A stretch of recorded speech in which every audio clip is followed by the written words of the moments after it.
Welcome back to my channel का नाम है चिंतन असोबा व्लॉग्स और आप मुझे देख रहे हैं शाप। कॉन्स्टिट्यूशन के बारे में आज मैं आपको थोड़ी सी इंट्रोडक्शन देने वाली हूँ। जी हाँ, कॉन्स्टिट्यूशन आज हम बात करने वाले हैं कुछ देश के बारे में। जी हाँ, मेरे अंदर पेट्रियाटिक फीलिंग आ रही है और मैं आपको बता दूँ, मैंने आपसे कल इस बात का जिक्र किया था कि आज हम आज़ादी का अमृत महोत्सव मनाएंगे और उसमें मैं आपको कुछ ऐसे इवेंट्स के बारे में बताऊंगी जिसे जान के आपको बहुत ही अच्छा लगेगा कि हमारे देश के ये चीज़ें सुन के आपको बहुत फक्र महसूस होगा और आपका सर गौरवान्वित हो जाएगा। तो ऐसे ही इवेंट्स के बारे में आज मैं बात करती हूँ। क्या आपको कॉन्स्टिट्यूशन के बारे में पता है? अगर नहीं पता तो आज मेरे से आप थोड़ा सा जानकारी ले सकते हैं।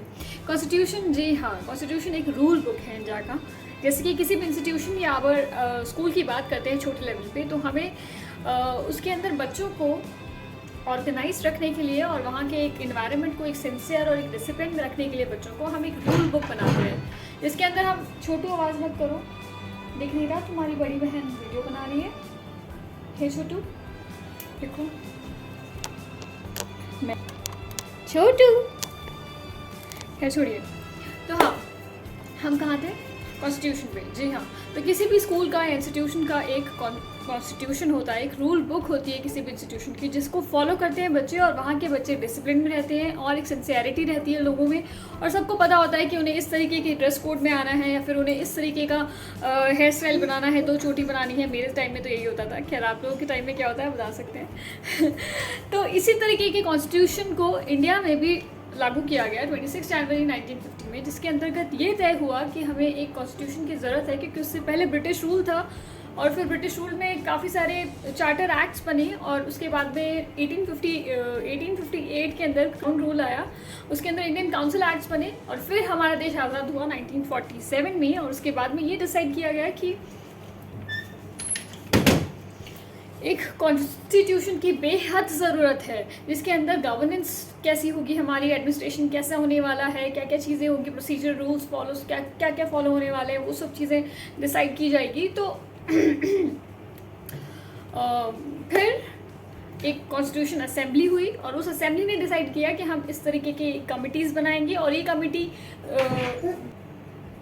ड्राफ्टिंग कमेटी के हेड थे B R Ambedkar ji, doctor B R Ambedkar ji. उन्होंने ड्राफ्ट किया कॉन्स्टिट्यूशन और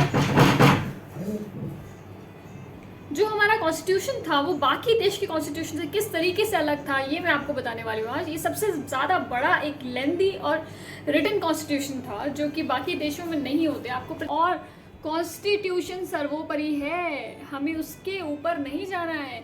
बड़ा छोटा कोई भी होगा उसे उसी के हिसाब से चलना होगा, वो सबसे इम्पॉर्टेंट बुक है।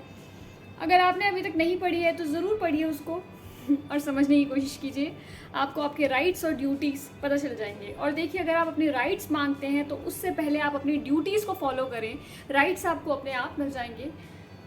अगर आप अच्छे सिटीजन हैं तो आप मुझे और कमेंट बॉक्स में बताएं कि आप अपने आप को अच्छा सिटीजन क्यों कहते हैं, आप वो क्या काम करते हैं जो आपको अच्छा बनाता है।